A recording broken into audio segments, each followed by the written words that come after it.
from this energy center.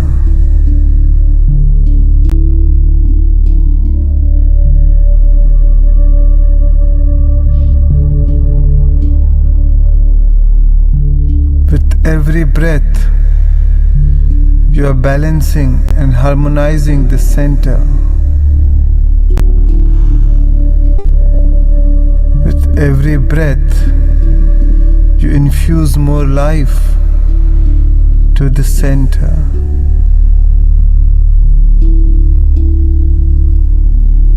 And as you breathe in and breathe out from the center, mentally repeat with me, I am a sensual being and joyous in my relationships. I am a sensual being and joyous in my relationships.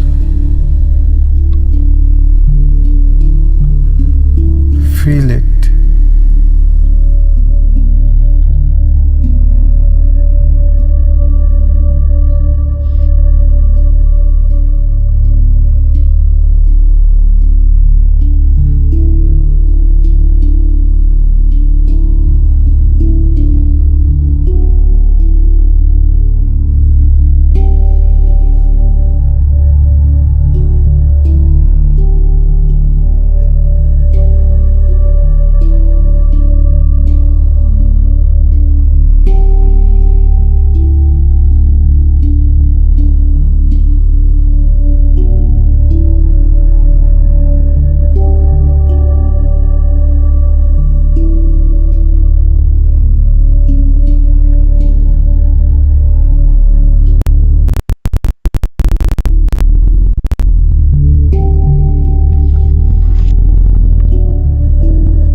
And now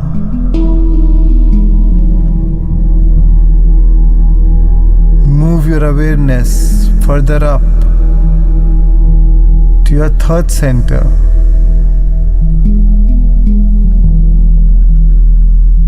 Your solar plexus, Manipura chakra.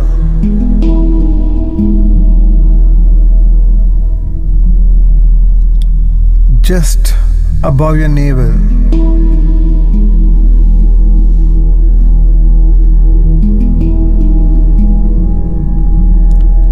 This chakra represents the element of fire in your body.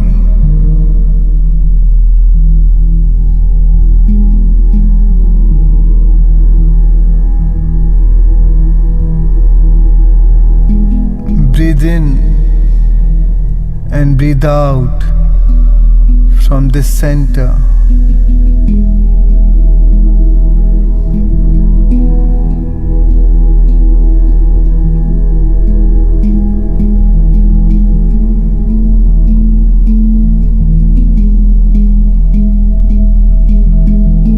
With every breath, you add more life to the center with your attention. As you breathe in and breathe out from the center.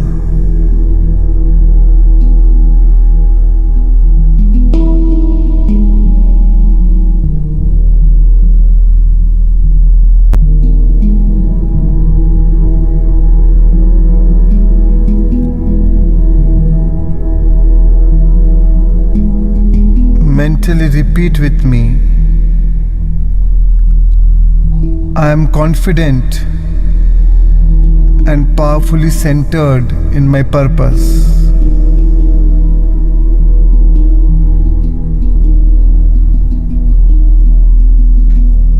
I am confident and powerfully centered in my purpose.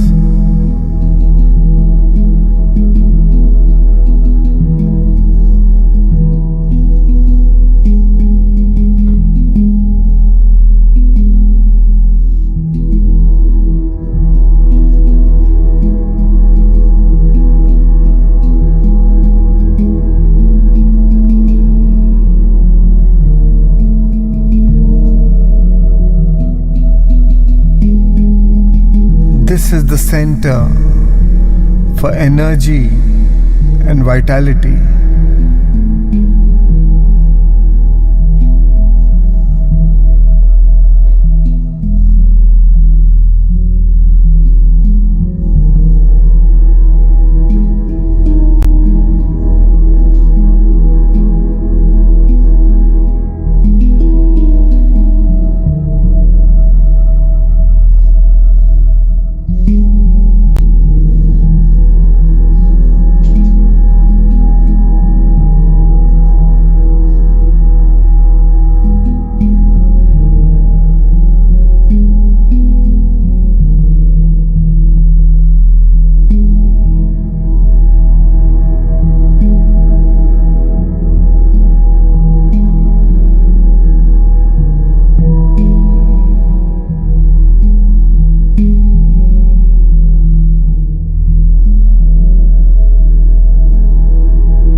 shift your attention further up to your fourth chakra, your heart center, the Anahata chakra.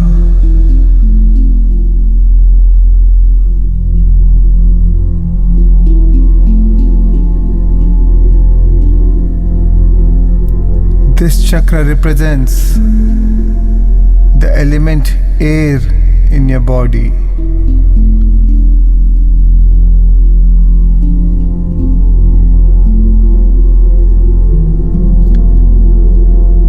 This is the sacred center where we create from.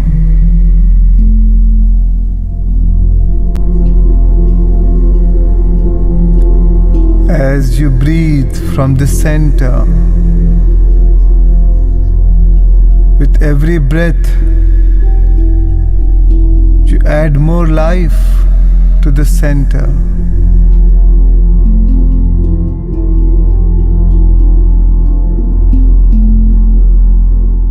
With every breath, feel the opening of your heart.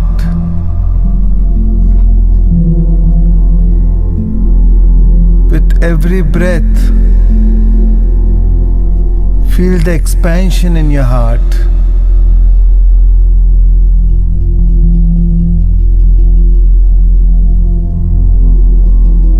And mentally repeat after me.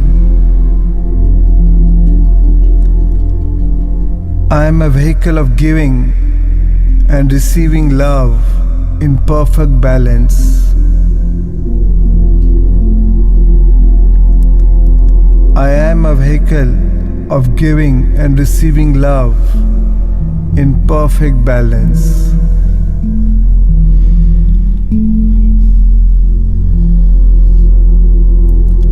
Feel the gratitude, the appreciation for all that you have,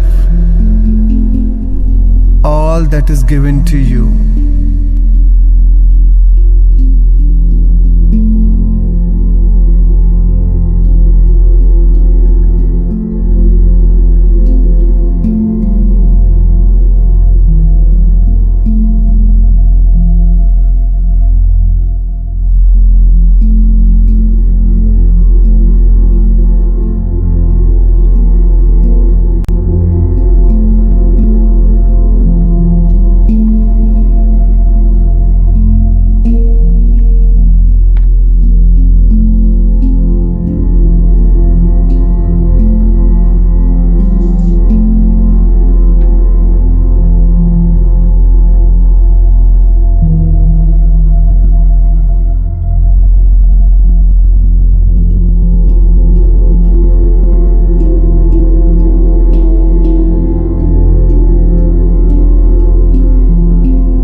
shift your awareness further up to your fifth center, your throat chakra, your Vishuddhi chakra.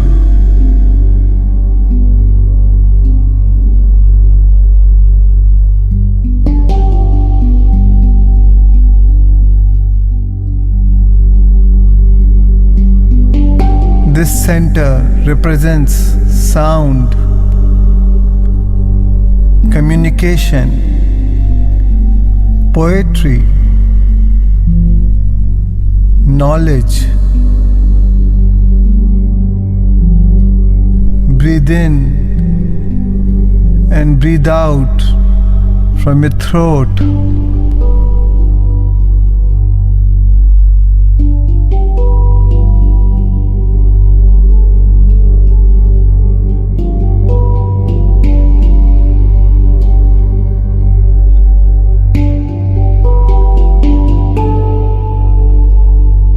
With every breath, you balance and harmonize the center.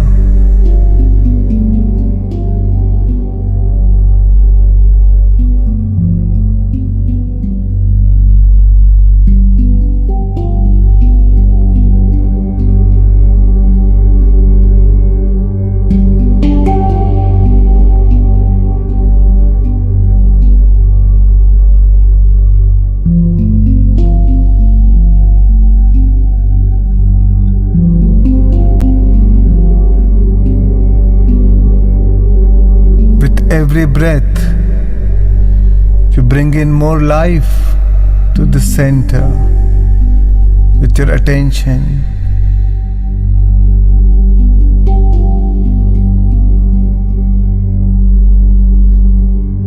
And now, mentally repeat with me. I am a speaker of truth. I am heard, acknowledged, and appreciated.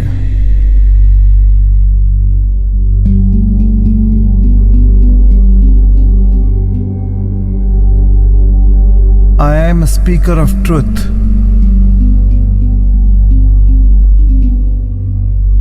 I am heard, acknowledged, and appreciated.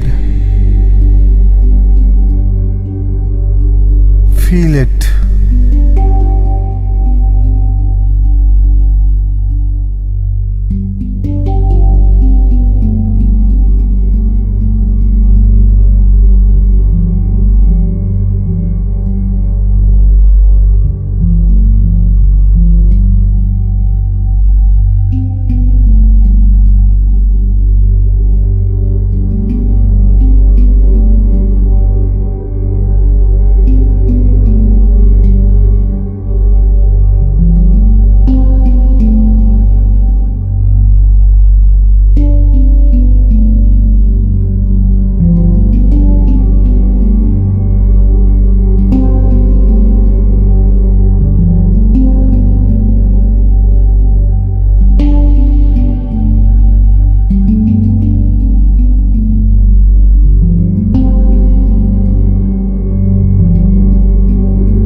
And now move your awareness further up to the sixth center, the Ajna chakra, your third eye.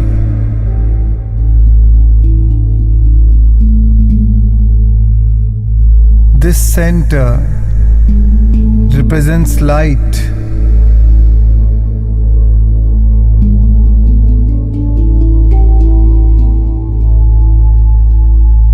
This center represents your ability to dream, imagine, remember, and see beyond.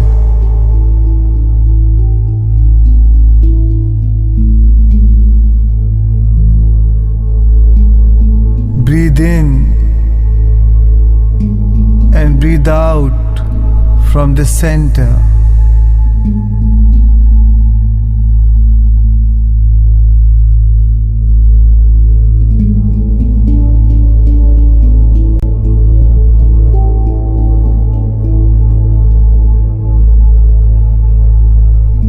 With every breath,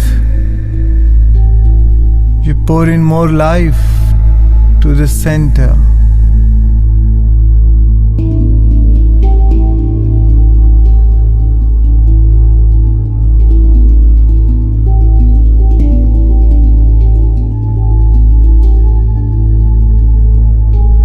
With every breath from the center, you activate the center.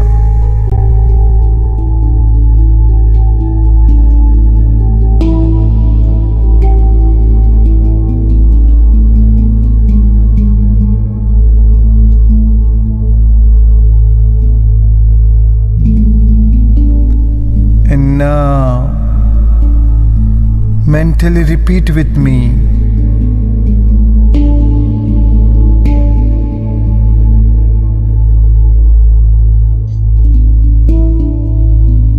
I am an intuitive vessel, and I honor the wisdom and guidance that I receive.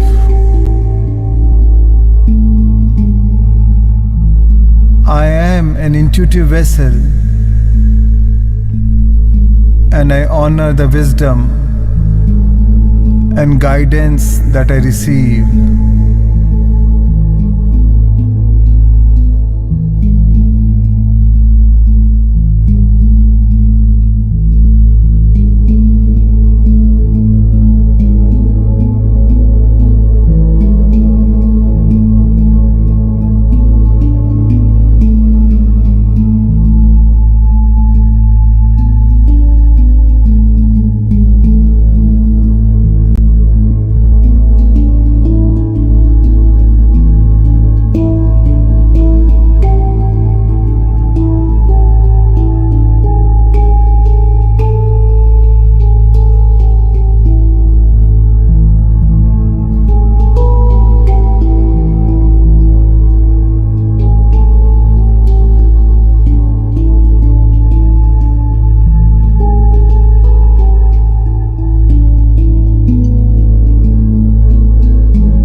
And now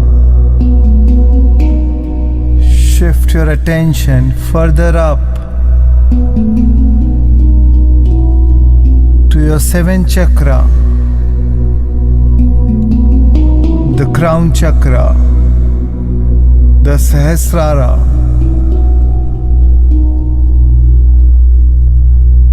the chakra with 1,000 lotus petals.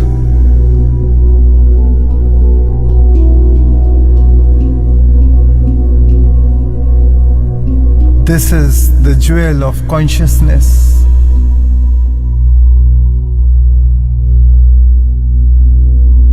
Breathe in and breathe out from this center.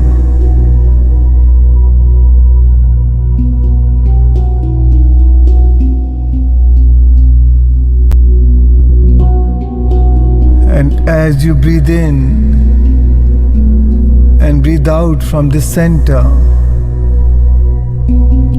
you open up the center and connect to your higher self, to your own divinity.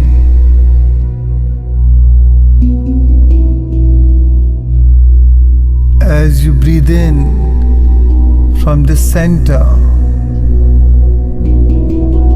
connect to the higher intelligence, to the source energy.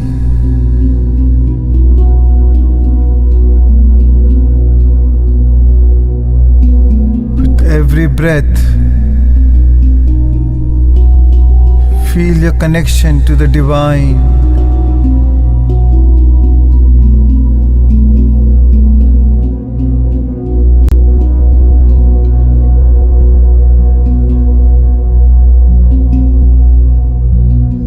And now, mentally repeat with me. I am connected to the source, to all that is. I am connected to the source, to all that is.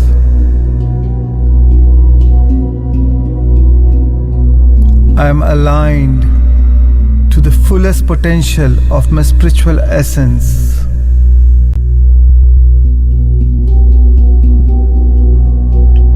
I am aligned to the fullest potential of my spiritual essence.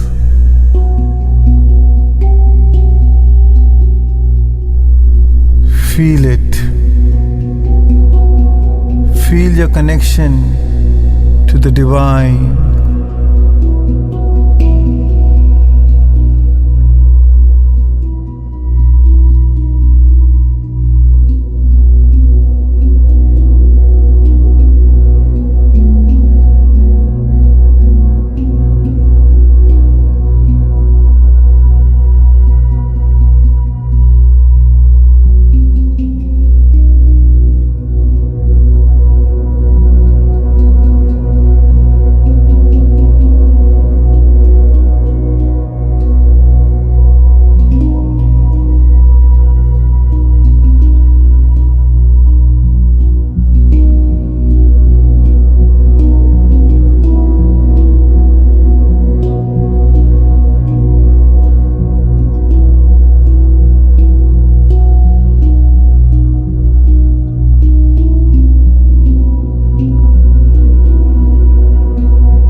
Now,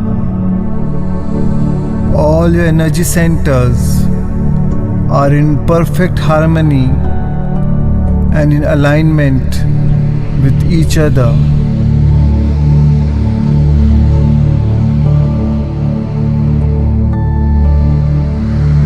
Feel the flow of energy and information flowing freely from your root chakra to your sacral chakra, to your solar plexus, to your heart, to your throat chakra, to your third eye, and to your crown.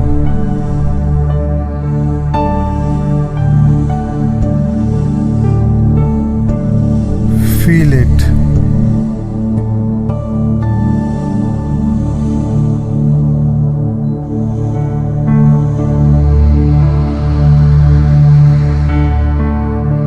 And finally, bring your awareness back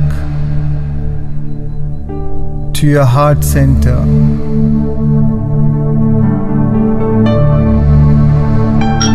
Your heart,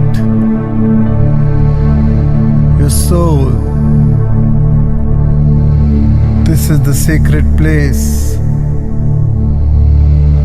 where you create from.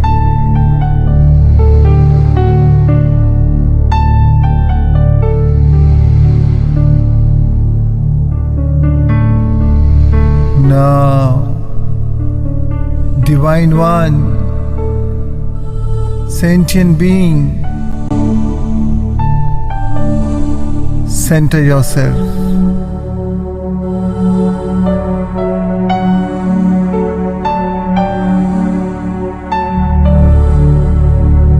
As you breathe in and breathe out from the center, feel your connection to the source energy.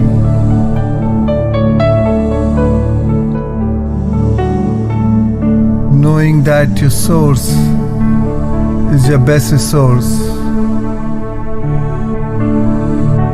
It's always available to you.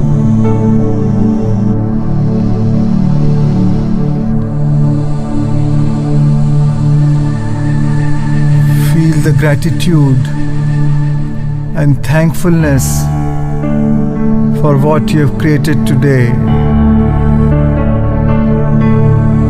for your alignment with your source.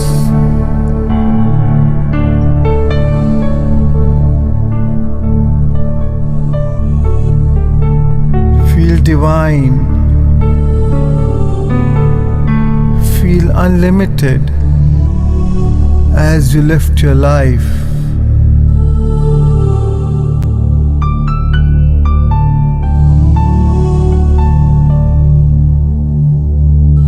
As you lift your life in love,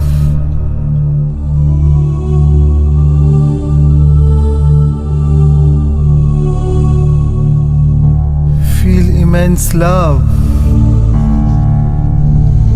feel immense gratitude, and remember this feeling. Remember it by heart.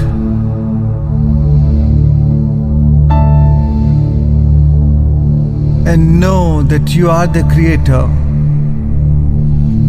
We are all co-creators.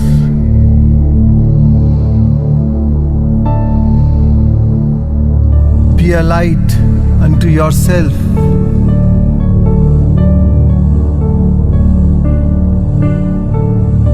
Acknowledge the divine within you.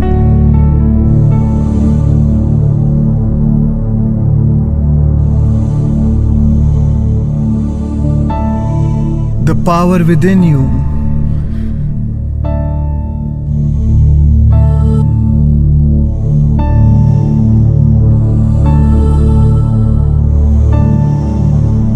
And now,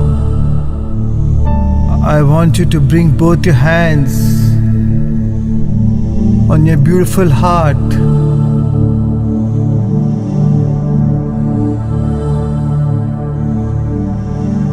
And lift the light in your heart.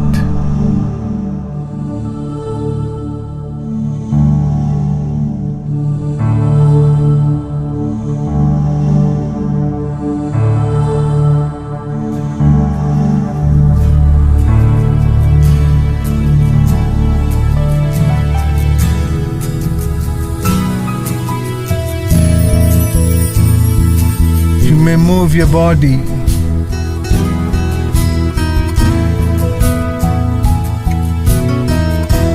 Center yourself. Remember this feeling. I have chosen to be here. Make this feeling memorable. Awakened at this time. I bring my breath upon my heart, and I journey from my mind.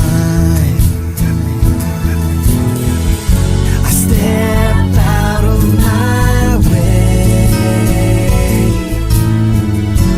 and into my life. I will live, I will die, I will laugh and I will cry. I will live my life alone. I will sing, I will dance, I'll rejoice in every chance. I will live my life in love. Today, you'll be in inner alignment with your source energy.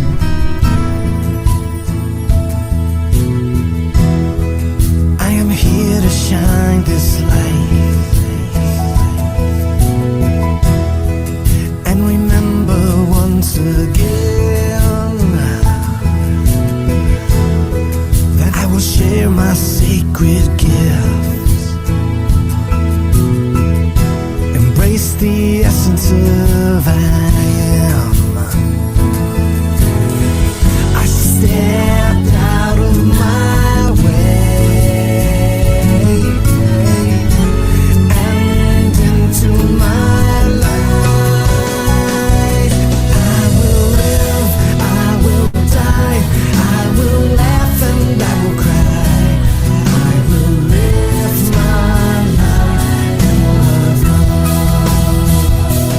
I will sing, I will dance, I'll rejoice in every chance. I will live my life in love. It's time for me to live. Gonna lift my light up higher. It's time for you to live. Meet the eagle in his flight. It's time for us to live. I'm gonna lift it even higher. Dance with each star in the night. I will live, I will die, I will laugh and I will cry. I will live my life of love. I will sing, I will dance, I'll rejoice in every chance. I will live my life in love. I will live, I will die, I will laugh and I will cry. I will live my life in love. I will sing, I will dance, I'll rejoice in every chance. I will live my life in love.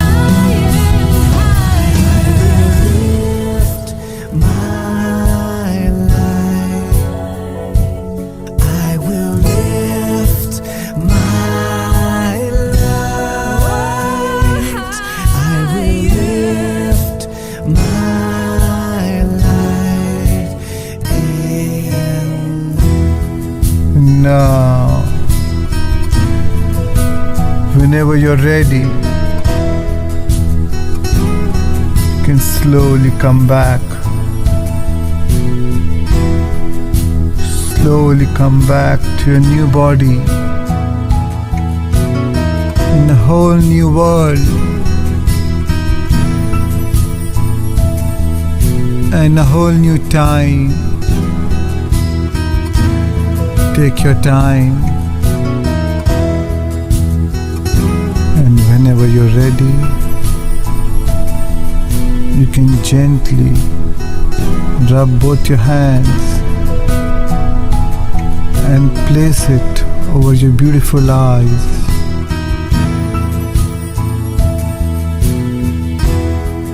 Five, four, three, two, one, and slowly open your eyes and come back to this material world of senses. Take your time and slowly come back, feeling relaxed and refreshed. Thank you for spending these moments with me. My love and appreciation to you.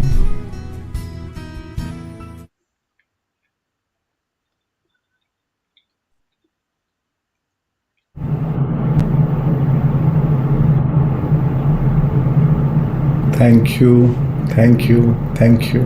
Welcome back. Navki will take a 3 minutes break. Break. Yes, we'll meet after 3 minutes, friends. See you. See you.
Nice video on geometry, sacred geometry. Very cool. Crop circles. Yeah. Great. So, friends, it's all over to Shreans now as we discuss Essene mirrors and we get to understand relationships at a deeper, cooler level. Yep. Welcome, friends. So today topic is 7 Essene mirrors of relationship, and I feel relationship is a very, very important topic because, especially in terms of manifestation, when you get up from meditation, we tend to go back to our past, right? We because for everything around us, we have a relationship with those people or places or things or time and event. Everything we have a relationship. We form a relationship with something, with everything around us. With your house you live in, the city you live in, with your society, with your community, with your religion. Everything you form a relationship. Not just direct relationship about your father, mother, or friends. Everything around is a relationship. And when you tend to go back to your same environment, because you've already formed a relationship, you tend to go back to your past. And to really transform ourselves. And when you go back to your past, you go back to your past feelings, old feelings. And what you feel about, what you feel about is what you bring about. Feeling a state produces the same state. Same feeling produces the same state. And that's why our life is not changing. Again, we start next day morning meditation, but again, during the course of the day, again we go back to the same thing. It's like a yo-yo game we are playing, but really want to change. We need to work on changing our relationships. Because end product of any relationship is an emotion. But to change a relationship, first we have to understand relationship. How can we change something unless we don't even know? That's why half diagnosis is half solution. Diagnosis is half solution. Unless you diagnose yourself, unless you really understand the relationship, how do you heal it? We tend to keep focusing on changing people around us. But most of the time, relationship is about how we relate with ourselves. And depending on how we relate with ourselves, the outside world, which is a mirror, the outside world which is mirroring your inside, reflects that in your relationships. So friends, life is all about relationships. You will never find yourself in a point in time where the subject of relationships is not a part of your now experience, of your present now reality. For everything you perceive or notice or know is because of your relationship with something else. So without a comparative experience, you would be unable to perceive or focus on any kind of understanding within yourself. Therefore, I feel it is fair to say that without relationship, you could not exist at all. Relationships are laboratories of the spirit. They are the hospitals of soul. They are the places where the wounds that we hold will be brought up. Because that's the only way that they can be healed.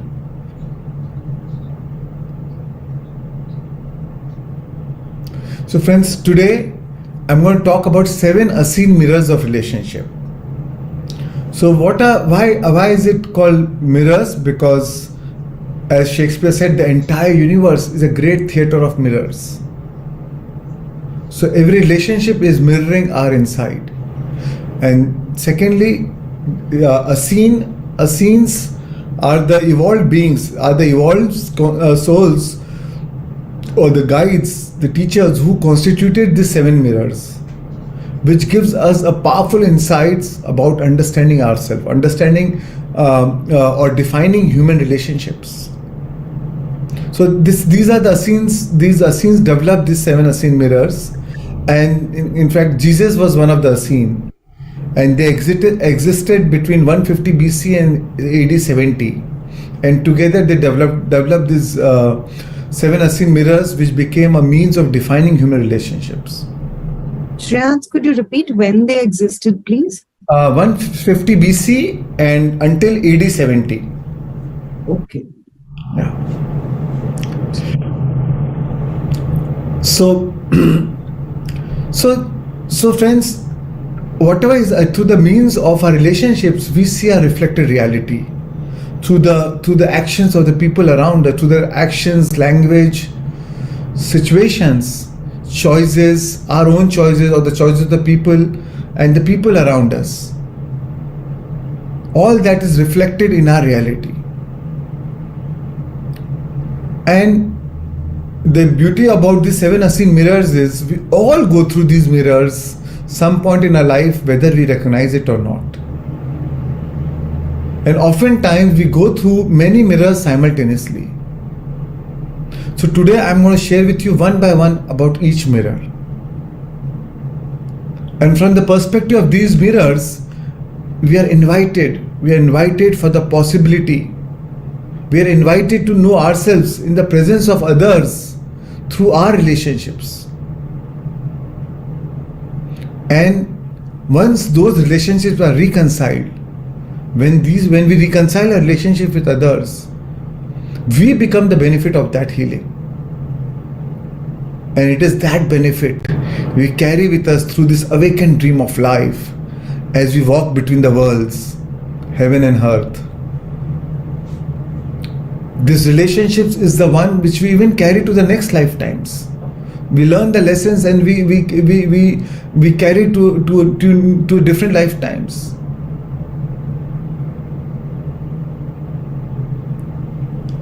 And it is important to understand this relationship because every relationship are reflecting the contents of our consciousness. The world in every detail is a consciousness objectified.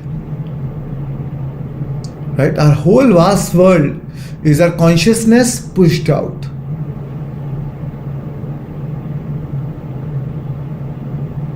And because of these relationships, you will draw the relationships which will give you whatever experience is most helpful for the evolution of your consciousness.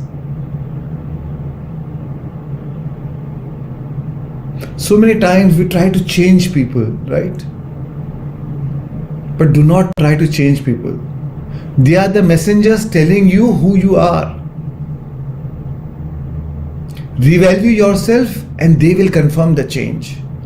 Once you change yourself, you will see the evidence of that change in your relationships. That's why revalue yourself and they will confirm the change.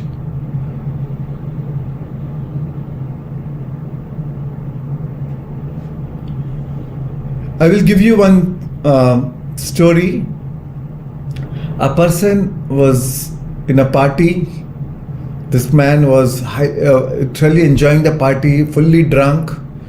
And when the party got over, he was trying to cross the street to get to his car, and then he met with an accident, and his face was bleeding. Somehow he was fully drunk, so he didn't realize the pain. Somehow he drove and he reached home, and when he saw in the bathroom in the mirror, he saw, oh my God, the mirror is bleeding.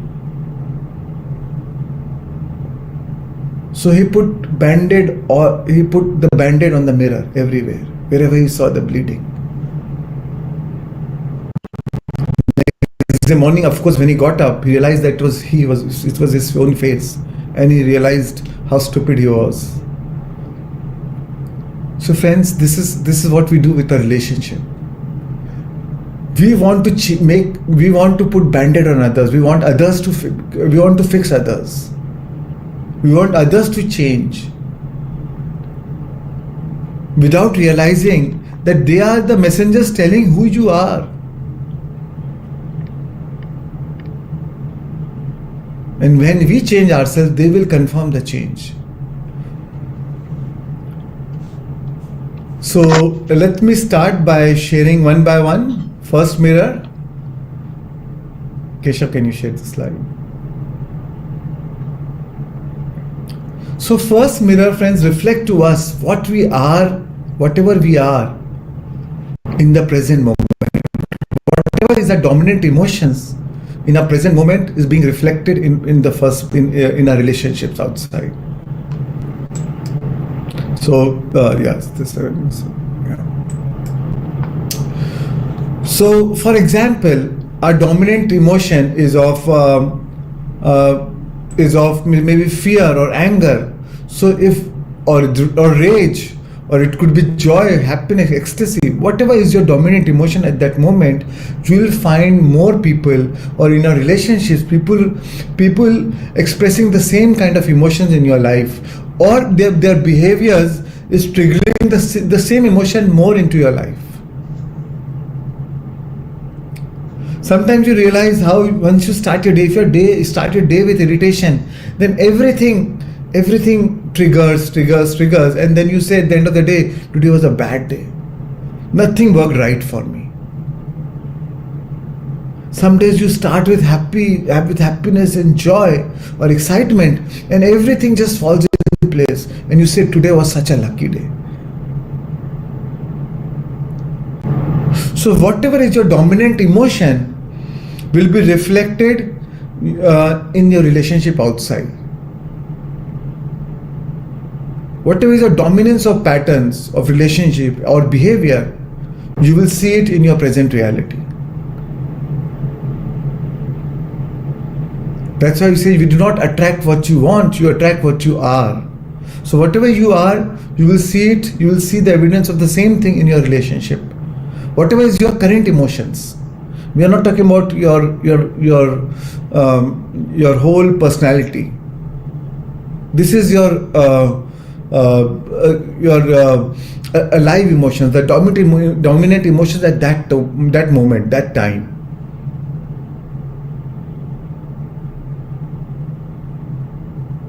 So I guess this is a very simple emotion, very simple mirror.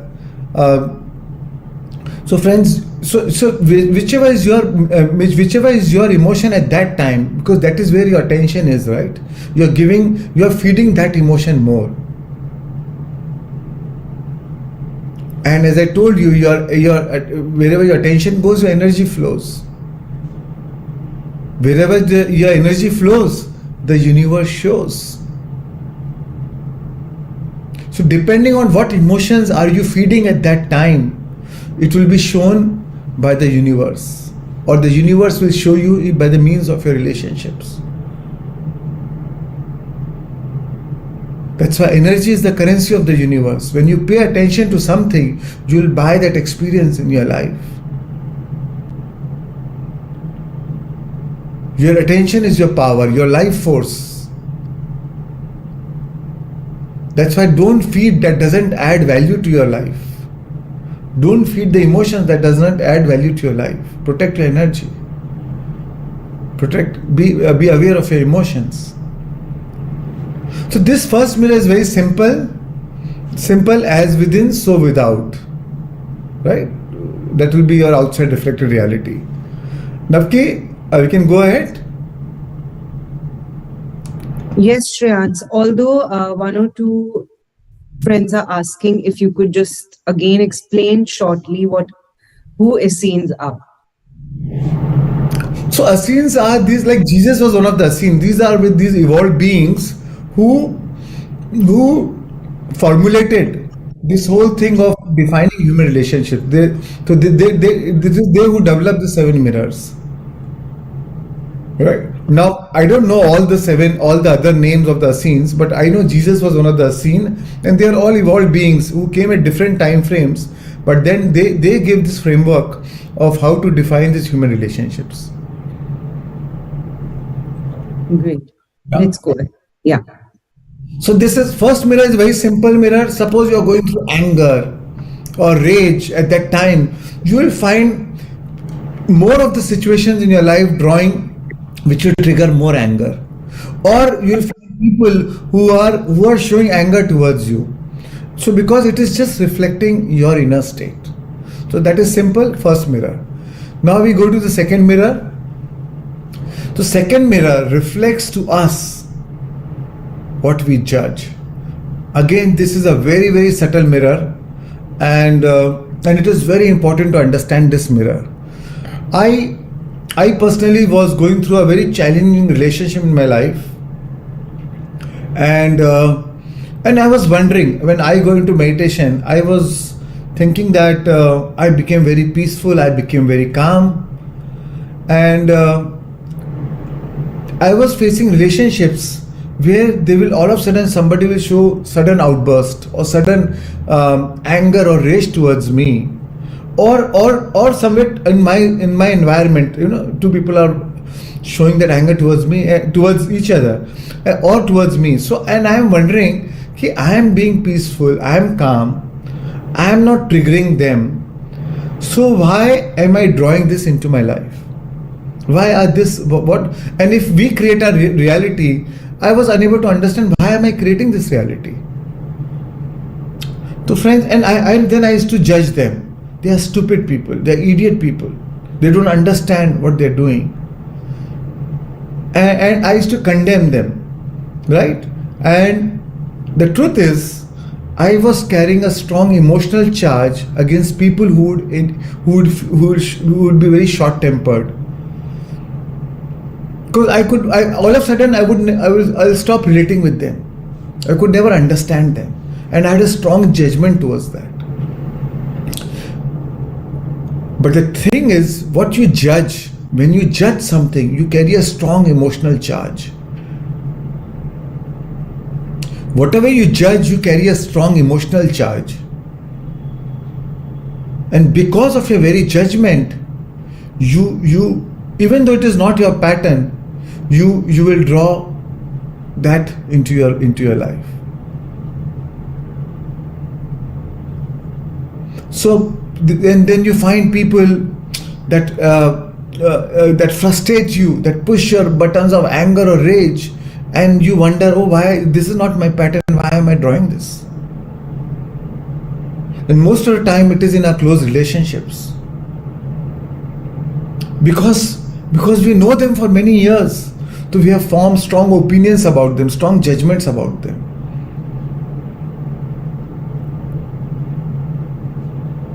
Now, whenever we meet them, we see them from the lens of our past, from the lens of our judgment.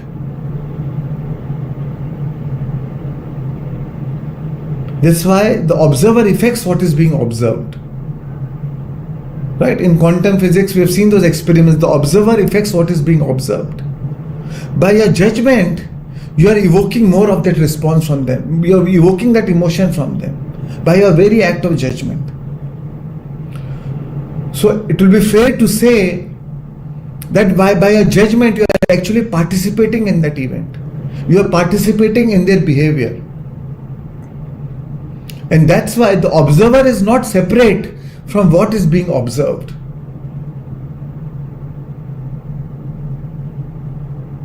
Because the moment you judge, you develop the resistance. The moment you resist, you change your vibrations, and then you draw situation according to your vibration. So what you resist, you persist.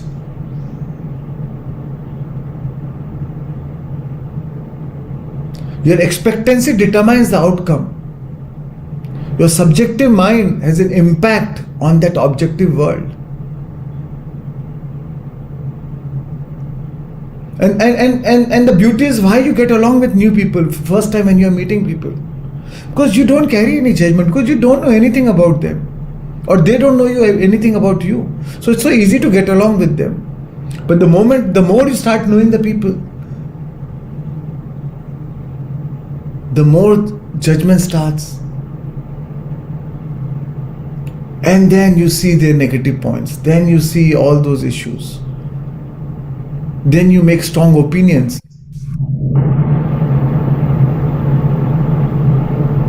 So many times we find our life partner, love of our life, or there's no better person than this person in my life.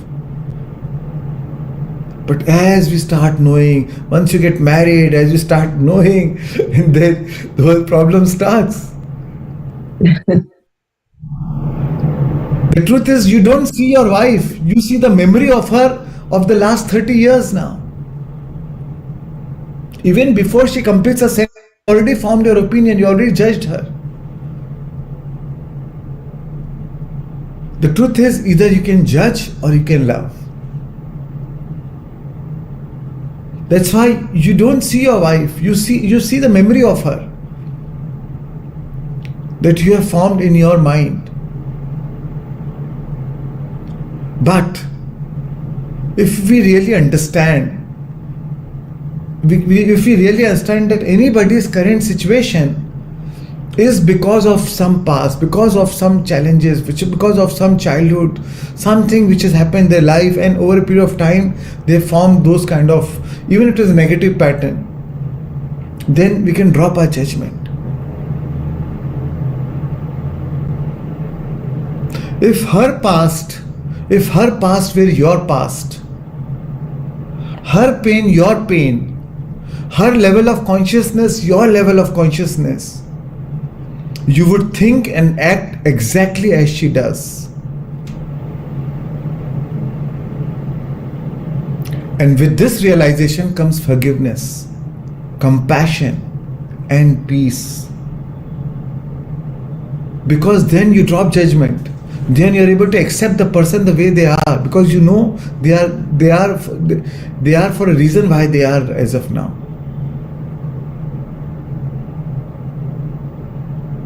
If you know the story of any terrorist, honestly you'll feel compassionate for them.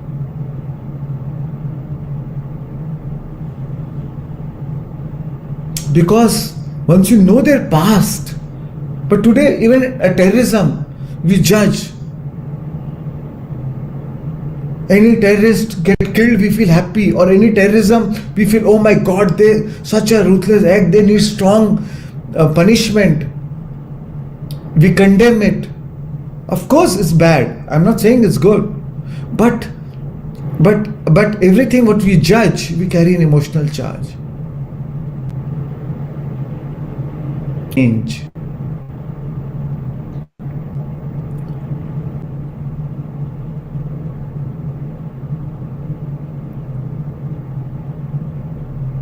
Our triggers are our best teachers. Our triggers are our best teachers because they hint at that part of us that need awareness, acceptance, understanding, compassion, healing. So whatever is triggering you at that moment, pause and take a look. Why is it triggering you?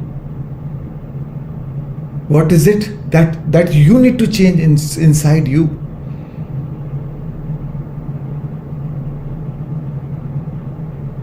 So that's why all judgment, any judgments creates resistance, and all resistance is futile. All resistance is futile, because what you fight, you strengthen. What you resist, persist. And that's why a greater part of human pain is unnecessary. It is self-created, as the unobserved mind runs your life. The pain you create now is always some form of non-acceptance, some form of unconscious resistance to what is. The moment you drop resistance, the moment you're in acceptance and allowance, you will, best thing is you will fall into peace. Peace will be drawn upon you.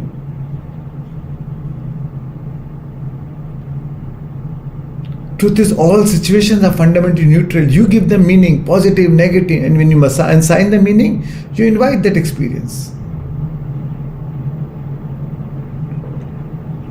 Whatever you sincerely believe as true of another, you will awaken within him. As I told you in our talk class, others only echo what we whisper to them in secret. When you judge, so many times it's an inner talk going on about that person, right? Outside you may be very fine, but inside the inner talk is going on. And others only echo what you whisper to them in secret.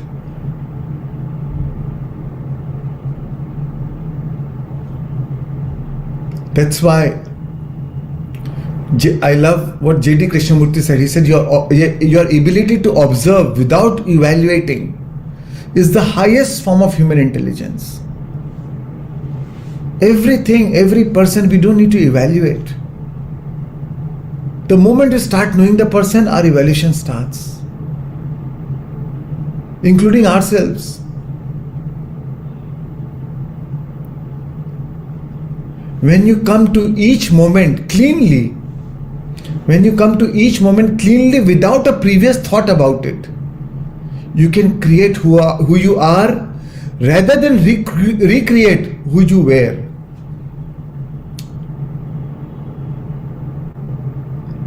All we need to is to break the chain of the previous thought. But we never break the chain of the previous thought. It's always a continuous thought. And then we go through pain. So what we need is to break the chain of pain. The moment you can see things without that any previous thought about it, then you can create who you are, rather than recreate who you were. So friends, this is second mirror is about reflects to us what we judge. And that's why you have control. You have control over behavior of all others as it relates to you, because you are evoking behavior in them corresponding to your vibration.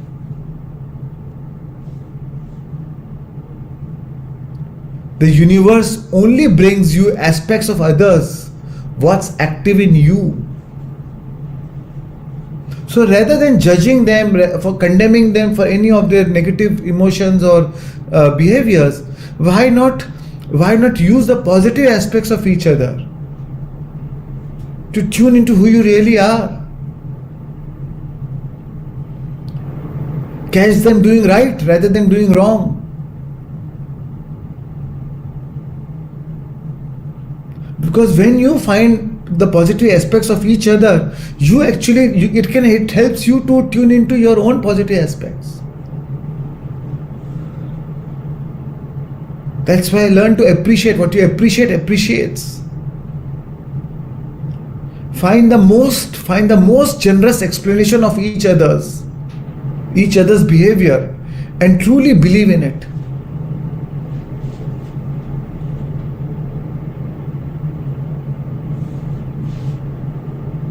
Never delay an expression of appreciation. It has a terrible shelf life.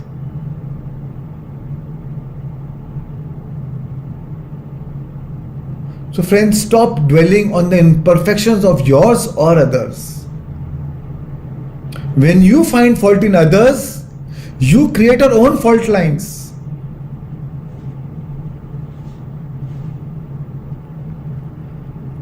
So Navki, shall I go to the third mirror? Absolutely. It's perfect speed, all getting downloaded very clearly. Thank you.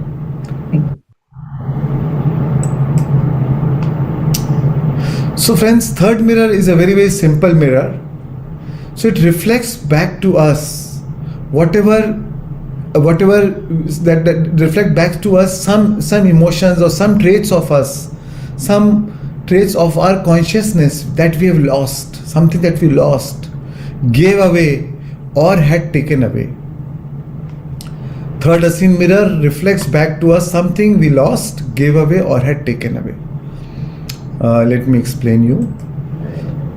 So, friends, a lot of times when we meet somebody, some person for the first time, when we meet that person, we feel so attracted to that person. We feel when we see something, we feel the moment we see that person, the moment we look into their eyes, in that moment we feel that some magic happens. You feel that some magic happened. You feel the electric charge. Right? You feel attracted to that person. And it is not necessary, and it could be a romantic attraction, or it could be just something else. When you see that person, it reminds you of your mother or of your father or your brother. It could be anything, right? Or of your best friend. Anything. You just feel attracted to that person. You feel like talking to that person. Somehow when you are around that person, you feel good.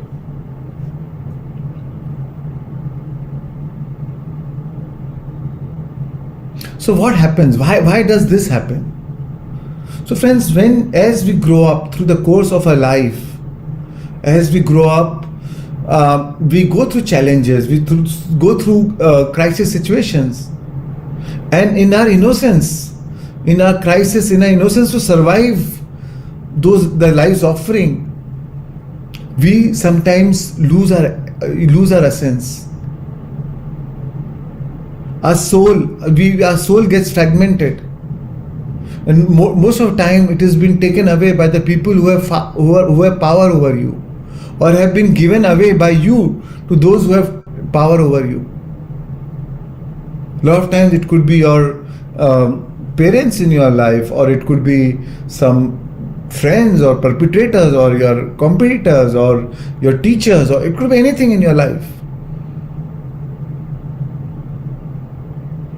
And when you meet the person who completes that trait, when you meet the person who's complete in that trait, what you had lost, you feel attracted to that person. Because the soul always wants to complete itself. And when that person is complete in that trait which you are missing, you will feel that electric charge the moment you meet that person.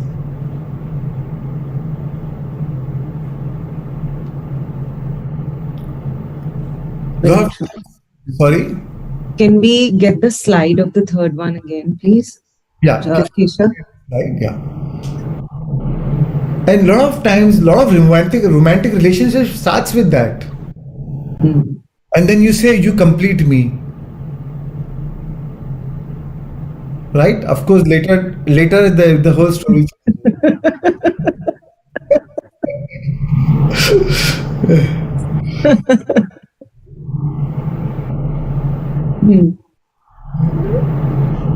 Yeah, Kesha, just share this slide. Share the third one. Yeah, I can take it.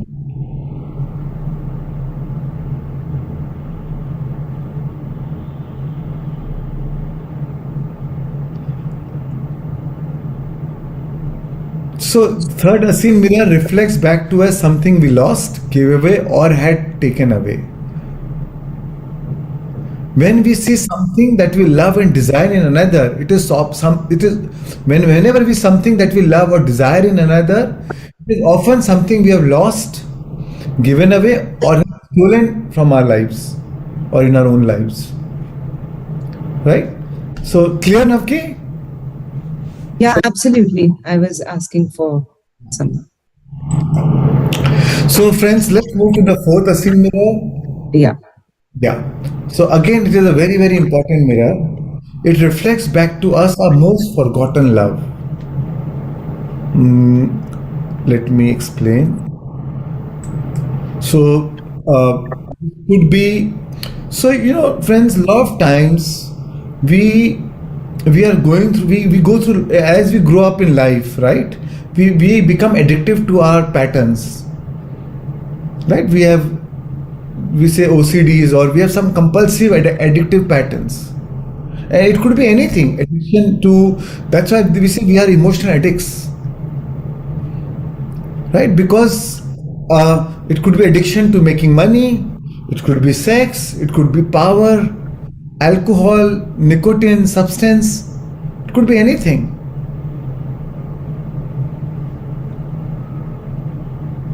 And the truth is, we become the victim of that addiction.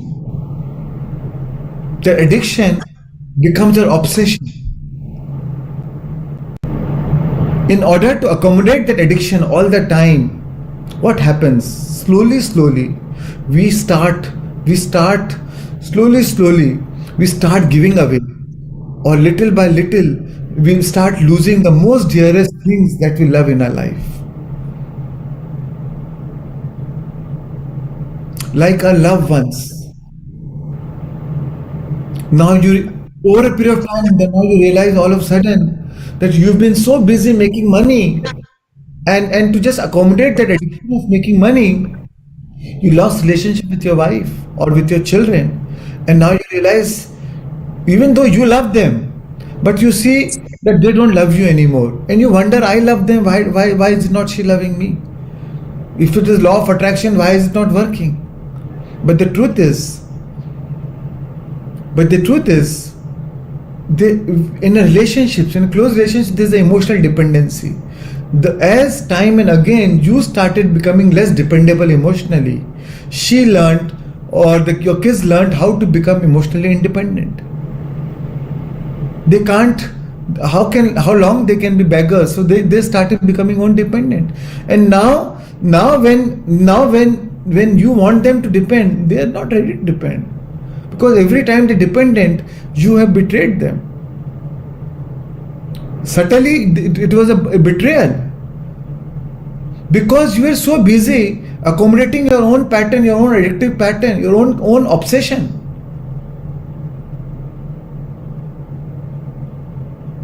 Right? So how an alcoholic is, right? Alcoholic is, it is his, for me a single word for addiction is obsession. All he does is, from morning to night, he's obsessed by from where can he get alcohol. Even if he's behaving nicely with someone for the time moment, his only way is so that I can get their approval, and the moment, or maybe get some, and then I can ask for some money, or somehow this is all a strategy to get alcohol. The whole day and night goes in strategizing, and they are so super smart. Yeah. Right? Yeah. They'll scheme and everything. Yeah. They form all the schemes, Sometimes they will surprise you, will wonder, oh my God, this, because when they're alcoholic, they are abusive, but when they are, but certain moments they are so nice, and then you want to do everything for them. But all these are trick. All that is to accommodate their obsession, accommodate that pattern. Yeah. But this, Shreyans, it's my question, and also somebody just asked that passion can also be addictive. And my question is, how do you distinguish between passion and obsession, other than being maybe like driving you negatively, spiral downwards, which obsession does? How do you distinguish? No, very often, even it's a lot of times we confuse addiction and passion. Right. Use it interchangeably to again accommodate that pattern. Oh, I am so passionate about making money. I'm so passionate about my business. You might be, but that's where we need a balance in life, right? A lot of times people make money, right? And more money should give you more liberty of time, more liberty of choice. That is the purpose of making money, so that you can choose whatever you do, whenever you want, whatever you want, at your own. Whenever you want, as many times, yeah. As many times you want, at your own choice. Yeah.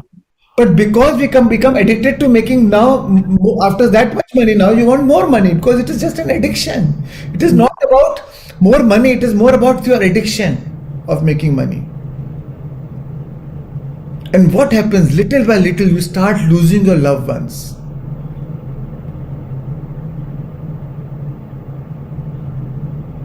Because everything what you do is for an emotional payoff, right? Mm. So now the others, you're not able to give any emotional payoff in the relationship to others.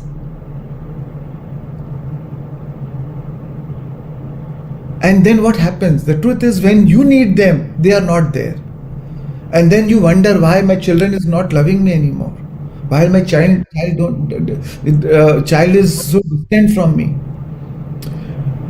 And this could be an issue of, and there could be an issue of control, addiction to control, because the best thing is to control your wife or your children, or as a parents we control our children.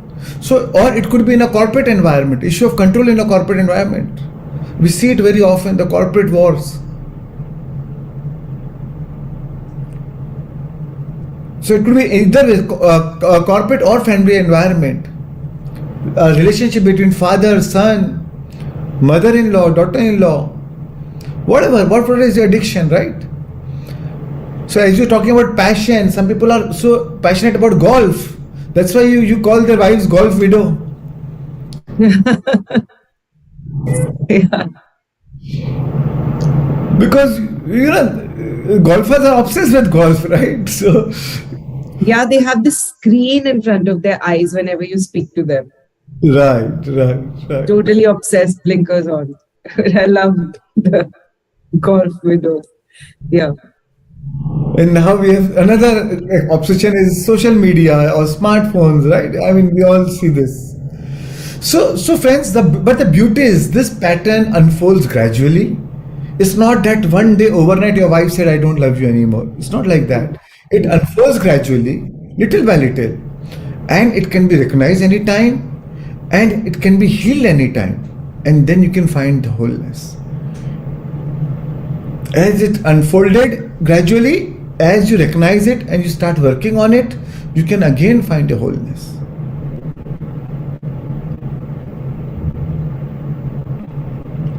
So what is more important is you have to become conscious. You have to become conscious observing the program. And the more conscious you are of this unconscious program, the less unconscious you will go during the course of the day. So, but the problem is, unless you become conscious, you will not realize it. Because these habitual patterns are hardwired into a program now. Your body is on an autopilot, it is on a default mode network. And the truth is, what you're not changing, you're choosing. So once you are conscious, once you are aware, then you can make choices as per your new state of being.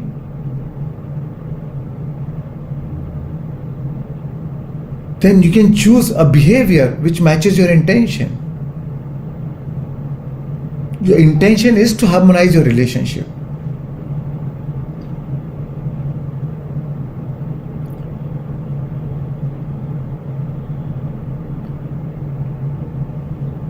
So friends, anything, even though this is a relationship around you, but again it is again telling you what you need to heal.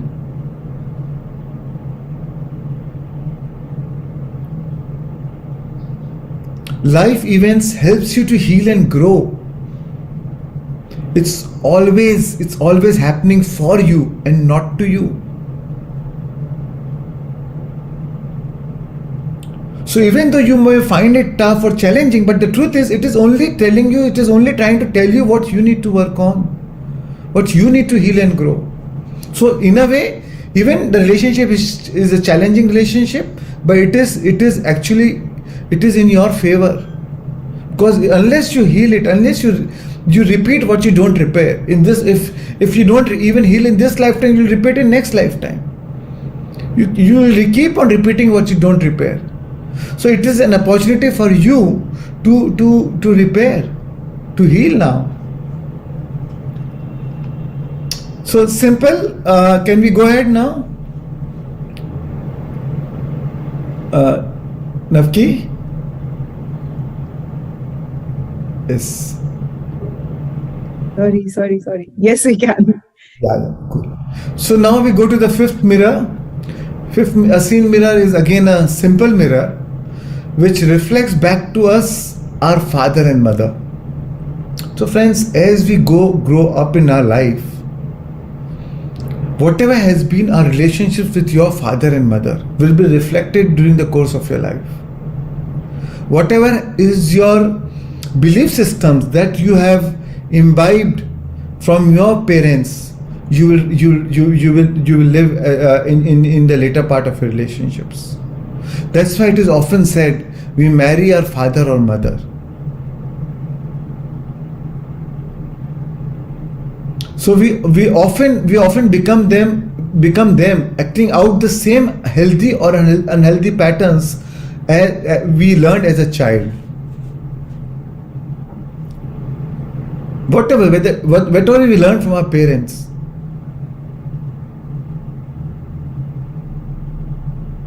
and that they may have taught you anything, but whatever we have seen them in their behavior. A child hears through their eyes.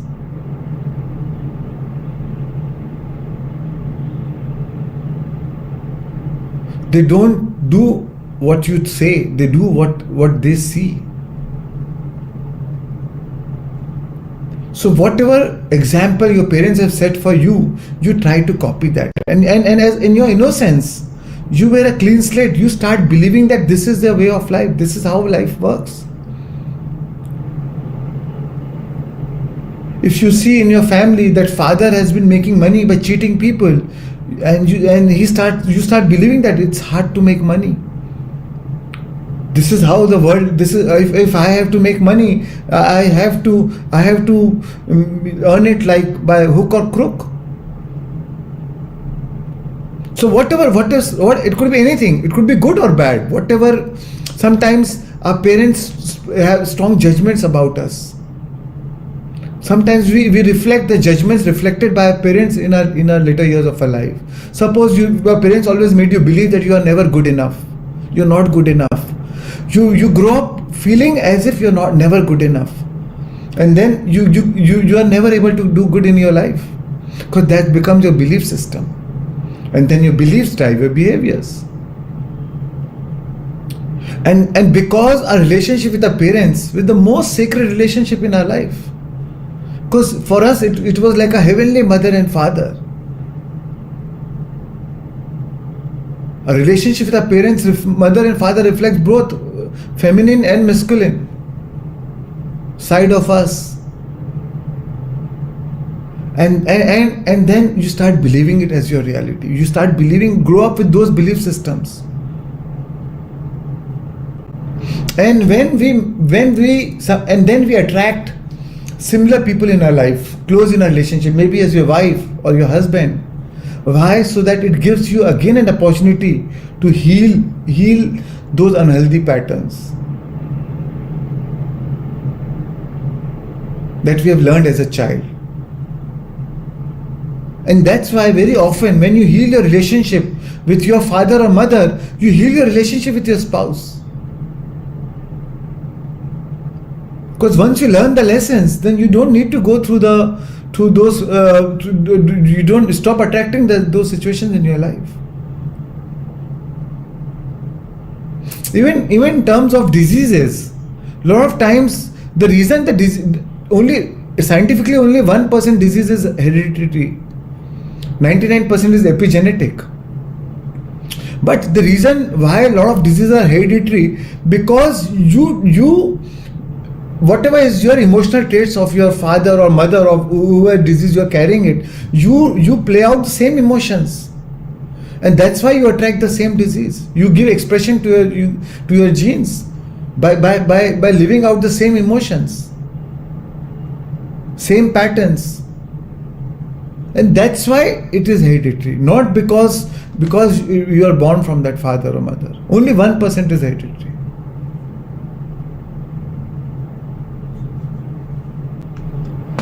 So now we go to sixth mirror.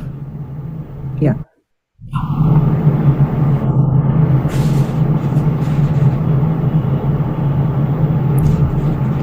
So friends, the sixth mirror reflects back to us. They say the quest for darkness, or what is often referred to as a dark night of the soul. So, friends, again I'll repeat, the sixth Essene mirror reflects back to us the quest for darkness, or what is often referred to as the dark night of the soul. So, let me share with you. So, this, in from the perspective of this mirror, it gives us the understanding is why we sometimes face our greatest challenges in our life. Sometimes when we meet our greatest challenges, our greatest fears, we only meet those greatest challenges or greatest fears in our life when we have gathered enough tools and understanding in our life to confront them. Only once we have gathered those enough tools and understanding to confront them, then we face those challenges or those big fears in our life. The truth is, they come as your test, so that it gives you an opportunity to see whether you have really amassed that tool or not. The only way we'll face the challenges after we have amassed each tool that will allow us to move through that challenge with grace and ease. Until these tools are amassed, we would never see ourselves in this situation. So the reason we face those challenges situation, because they only ask us, they are trying to ask us to demonstrate these high levels of mastery.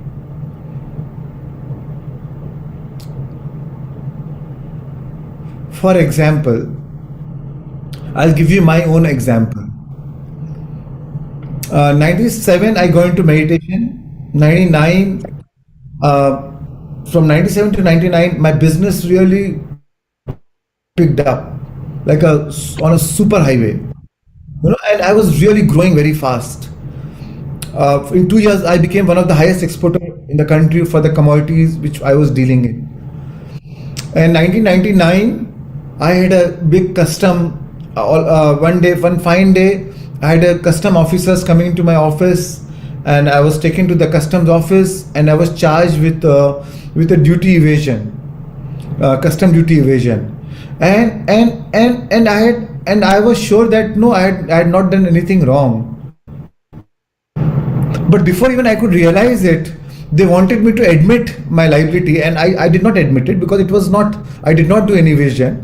So before and they produced me in the court, and before even I could realize it, I was put into 14 days judicial custody. I was behind the bars, and that first night I was in a state of shock. I was in a complete state of resistance. I was like, how can this life do this to me? What is this law of attraction? I have not done anything wrong. Why am I attracted this in my life? And I was going through that whole night. I was so disturbed. There was so much of revenge in me. I said, I will not leave that custom officer. My family was in politics, and the central government was of the political party in which I was. So I was like, all those thoughts were going on, and whole night I could not sleep. Whole night I was seeing those people coming in. I was in a huge hall with where around 250 people were there in a big hall, and I could see people were like criminals or pickpocketers or different kinds of people. And I was like I can't even touch them. I can't even go close to them. In the night when I'm sleeping, I'm like sleeping next to both like in the whole cell. Everybody is sleeping next to each other on the floor. So whole night I could not sleep. And next day, my sister, so Lavina, you met yesterday, Navki. So Lavina came to meet me, and she gave me this book, Ramtha, the White Book, which I was reading earlier, and she again gave me that book. And when I opened that book, This is the first night you were in the. First night, so second day she came to meet me. First night nobody could have come to meet me because it was not allowed. Second day we got the court permission, and then they allowed relatives to come and meet and bring the tiffin. So she bought my food and she gave me the book Ramtha, the White Book. So I opened that book. I was not even a good mental state to even read that book, but I opened the book. The page opened was the virtue of experience. And in that book, the virtue of experience, it was about it talks about every experience has its own virtue. And you invite that experience in your life to prove your own virtue. The experience has its virtue to help to invite you to prove your virtue. Right. And it says you have ability beyond you have stability beyond your ability to realize it. This is your time to prove that mastery, to demonstrate that mastery. And when I read those 5-6 pages, all of a sudden I was in a state of complete peace. That calm, because the whole resistance just went away. That whole understanding was drawn onto me. And then I realized that this is the same book. This was 6 months back. I had visualized that I want to teach meditation in jail. And here I am. So here I have an opportunity to teach others. I realize that what is jail? Jail is the mental construct. Is a social conditioning. Wow. Right? We think jail is as a trauma or as if you are like tied up. But I realized that my actual house is 1200 square feet, and this which I am living, this hall is 5000 square feet. So what am I cribbing about? My whole perception, everything changed. I dropped all the resistance. And actually those 14 days I was enjoying my journey.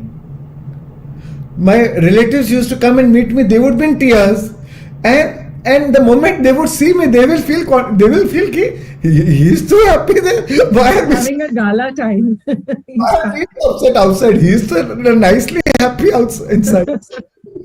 So this was my status, and actually I learned a lot. Actually, that jail became my university. When I left the jail, I realized how much I learned. When I became friends with all these pocketeers and all these people, and there was so much of innocence actually behind what they are doing. There's so much of love in their heart also. But they are innocent, they're ignorant, they don't know what they're doing. When I heard their stories about their life situations, you feel so compassionate for them. When I got out of jail, I realized that I became more humble. I was more humble because I realized that in 2 years, certainly there was some arrogance which has gone into my head with success some way. Success, yeah. But then I realized I became more humble, because then first time I realized that everything that I thought that would keep me safe, my business, my bank balance, my social status, my political contacts, or everything, on that day when I was behind the bars, when I was ordered to go behind the bars, nothing could come to my help, and I had no choice but to reflect back only to myself. It's like as if you're stripped naked and you have no choice but to look at yourself. All the social constructs which I thought will keep me safe could not help me. Yeah, Keshav, can you go back? Yeah, so could not help me. So friends, so sometimes you draw those situations in your life, you draw these challenges, you feel, no, it's not me, why is it going through this? But that gives you an opportunity to demonstrate your mastery. And in those 2 years, I also realized that when I go into meditation, my mission was to spread meditation to everyone. And I was quite active in that. But in the last 6 months, just before I was behind the bars, I got so obsessed with my success. My whole all my life revolved around my business, from morning till night. Except for my 1 hour meditation, I was totally into my work. Kesha, can you go back to the slide? Yeah. So everything revolved around my work. So that gave me a pause. That gave me an opportunity to reflect back and to balance my life. So friends, this mirror tells us that when we face the greatest challenges of your life, including those of your relationship, perhaps our very survival may be viewed as a tremendous opportunity to demonstrate mastery rather than seeing it as a misery. This is an opportunity to demonstrate that mastery. This is the first time that we are given an opportunity that all the constructs that we thought that creates us or we believe that will keep us safe in life cannot come to your rescue. But the moment you master that, then you can believe that the process of life, then you come out much more stronger. I came out much more stronger. You start believing that the process of life can be trusted. After that, anytime I faced any challenges in my life, and sometimes, in the middle of challenge, you go into that low emotional state, no matter what is your spiritual thing, everything. But at that moment, sometimes all of a sudden, you go back, and I draw my inspiration from that day. For when I was in a jail in second day, I was so peaceful. Then I have come long way. Then what is there to stress me for these small situations in my life? I take inspiration from that situation. Every time I pass that jail, I feel proud that this was the university which gave me so much learning in my life.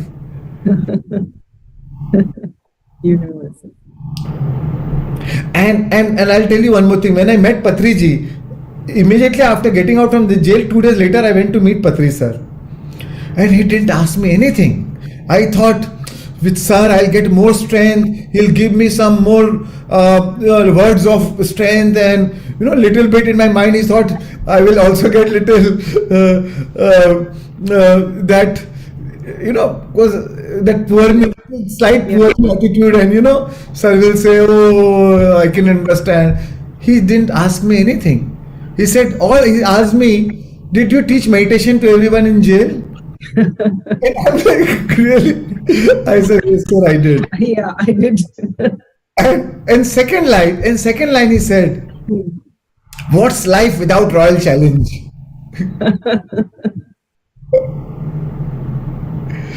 Amazing. So that gave me my answer all the more, So sometimes, friends, we face these challenges. And the truth is, you never know how strong you are until being strong is your only choice. That's what Bob Marley said. You never know how strong you are until being strong is your only choice.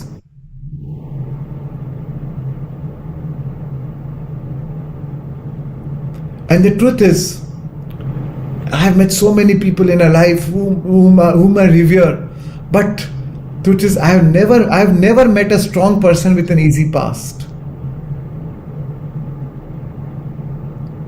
They all have gone through challenges.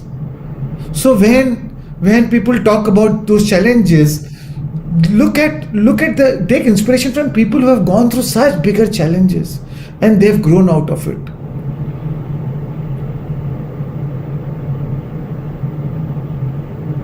A lot of times suffering has a noble purpose.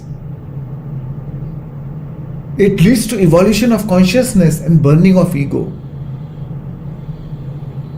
Those 14 days, I really burned my ego.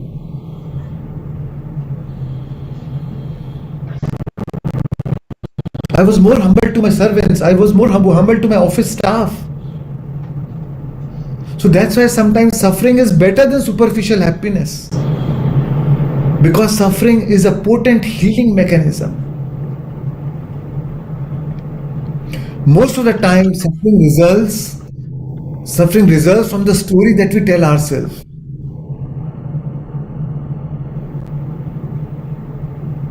The moment of choice, healing is born out of the awareness.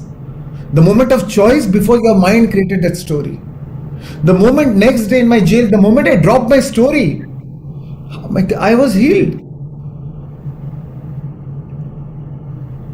Right? So that's why we suffer not because of the situation, but because of our thoughts around it. That's why Buddha said, pain is inevitable, suffering is optional. Right? The problem is not the problem. How you think about the problem is the problem. And that's why, friends, the most important spiritual growth does not happen when you're meditating or when you're on a yoga mat. But when you're frustrated, when you're angry, you're scared. You want to do the same old thing, but all of a sudden you realize that you have a choice to do it differently.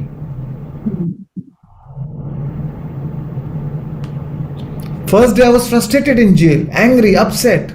Second day I realized, oh my God. And I have a choice to do it differently. I have a choice to look at things differently. My perception changed.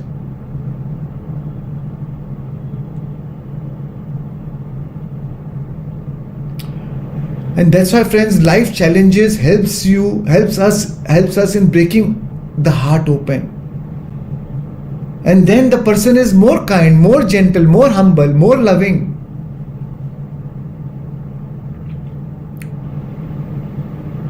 And with repeated life challenges, your soul is only drawing your attention for your spiritual awakening.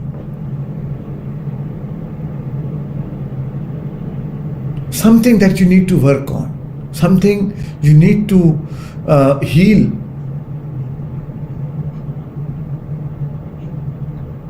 It is through the depths of suffering we find our capacity to love. Rumi said, it is through the depths of suffering we find our capacity to love. So friends, now I'll go to the next last mirror, seventh Essene mirror.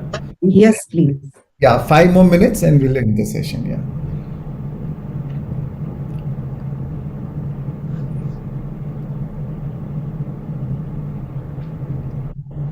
So friends, the seventh Essene mirror reflects back to us our self-perception. Again, very important.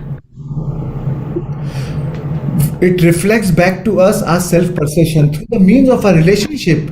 It is only trying to tell you what is your self-perception about yourself. The truth is, others will perceive and treat us according to how we perceive and treat ourselves. That's why a lot of times we are craving for love. We don't find love in our relationships because we don't have self-love. Because we don't love ourselves, then how do you expect others to love you when you don't love yourself? And when you don't love yourself, that is what is being mirrored in your relationship outside.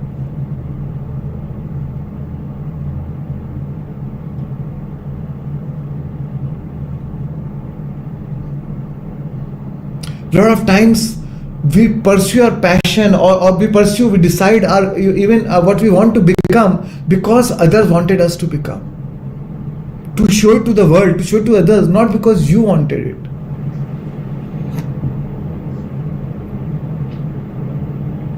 But the truth is, regardless you achieve or not that lofty goal set by others, we are perfect the way we are. We are perfect in our core being. We are perfect being.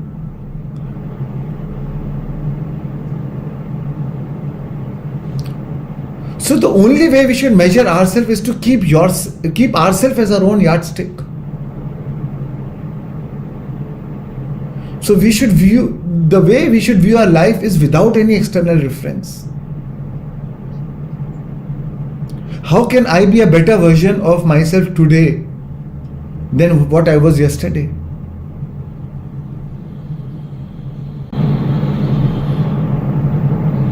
Steve Jobs said, "Don't let the noise of others' opinions drown your inner voice."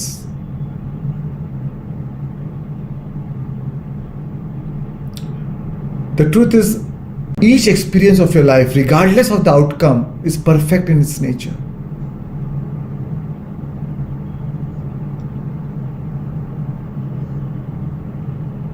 So it could be in any situation, whether it is your body shape, your body weight, academics, sports, achievements, all are perfect as they stand. If God does not judge you, who are you to judge yourself, or who are others to judge you?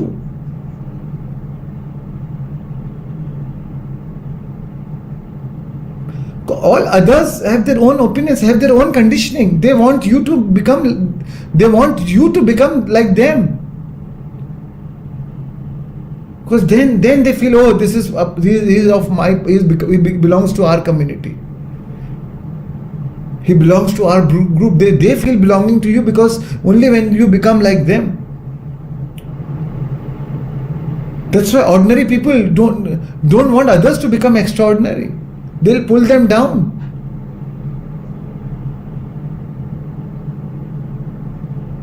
It is better to appear strange to others than to be stranger to yourself.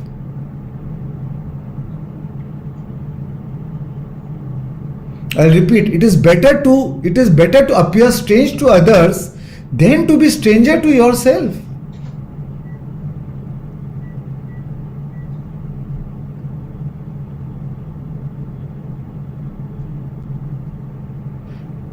Let me share with you one understanding.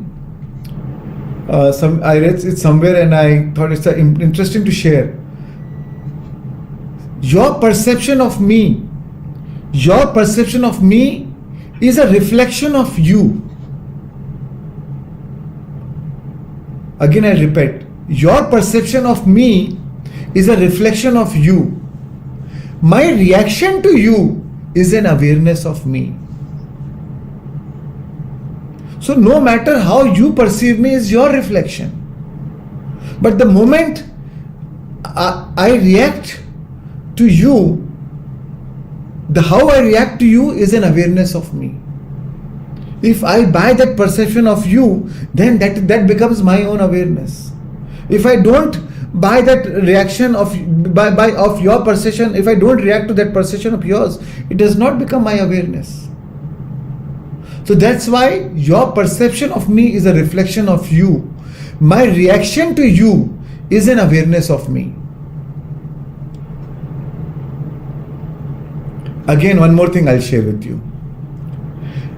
I am not what I think I am. I am not what you think I am. I am what I think you think I am.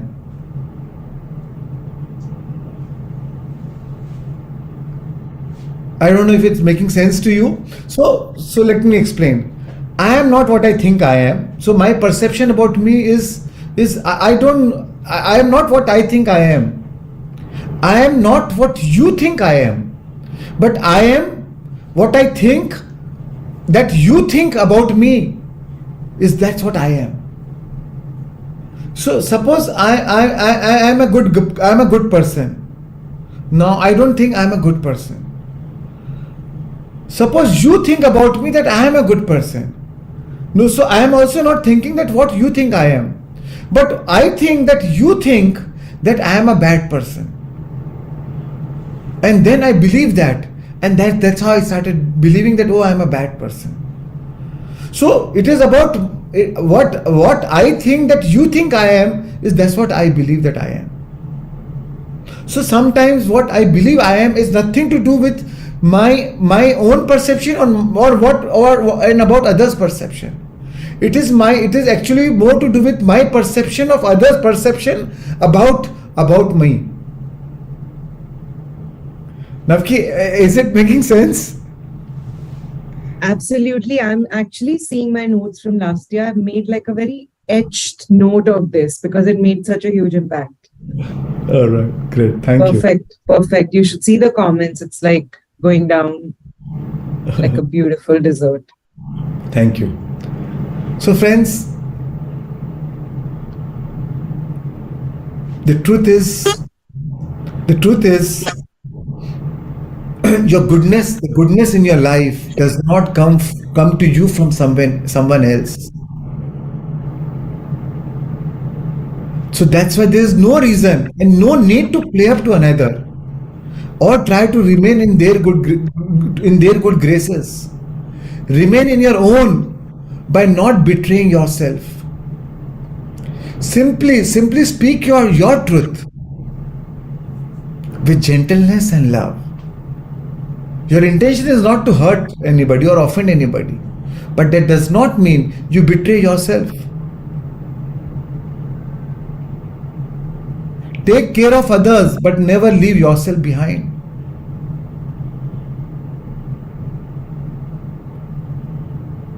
And sometimes it needs courage to speak your truth.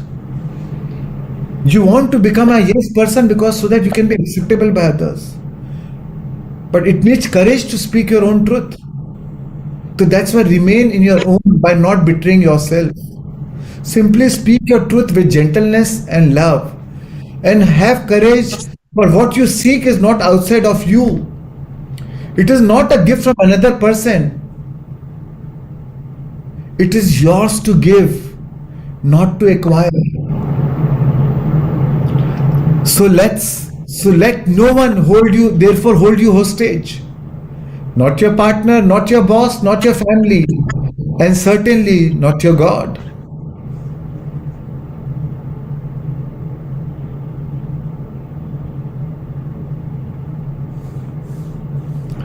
So friends, I will probably end now with few quotes of Rumi.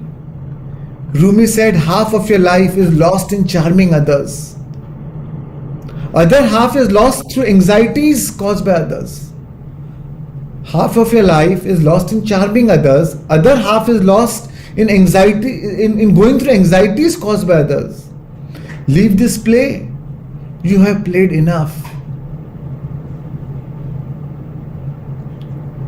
We are stars. Rumi said, we are stars wrapped in skin. The light you are seeking has always been within.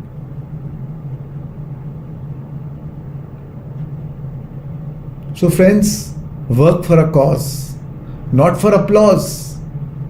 Live life to express, not to impress.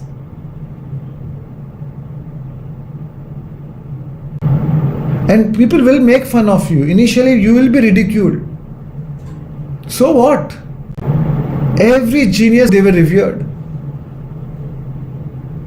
When you stand up for yourself, when you have the courage, people don't like it.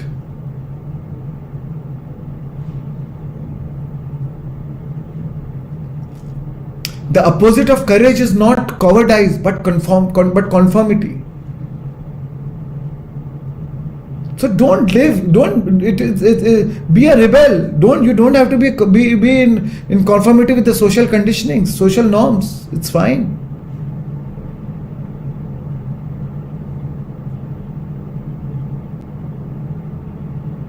And realize that change happens from you.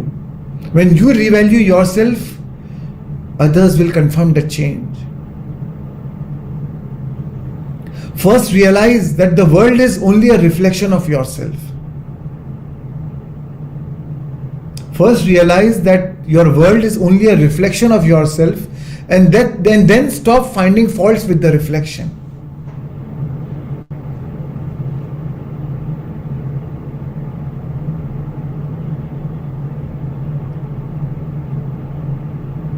So when you find fault in others, you are actually finding a fault in your own reflection. That's why Rumi said, Yesterday I was clever, I wanted to change the world. Today I'm wise, I want to change myself. Thank you, thank you, thank you. Thank you for your time and thank you for the gift of your attention.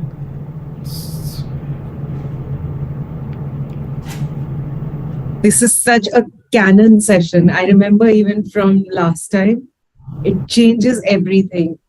This session changed my relationships with everyone. Thank you. So fantastic. I also want to one day know from you, how did the people behind the bars that you were sharing the cell with, how did they react? Sorry, people? The people when you were sharing the cell, Huh? how did they react initially to when you said, I'm going to teach meditation now?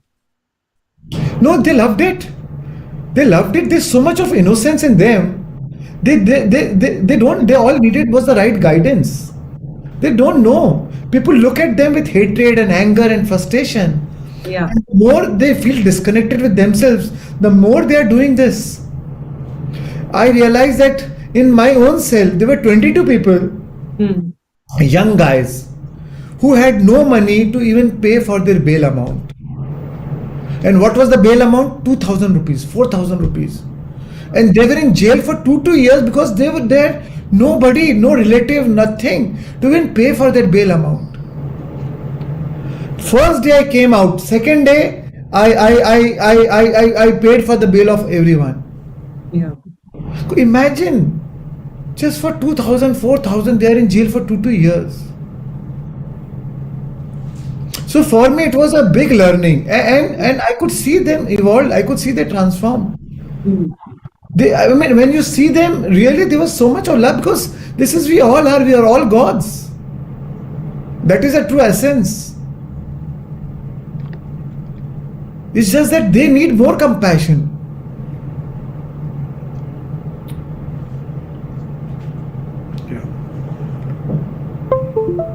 Okay, questions. Otherwise, I'm going to start Yeah.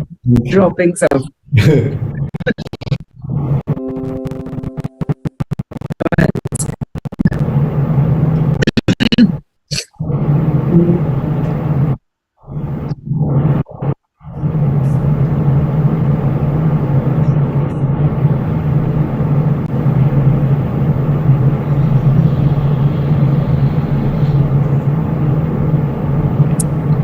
Okay, Pallavi Sahu. Could you unmute, please? Yeah, hi. Hi. Hi. Hello, Shreans ji. Yeah, hi Pallav. Yeah, I wanted to ask you when you said when we judge someone,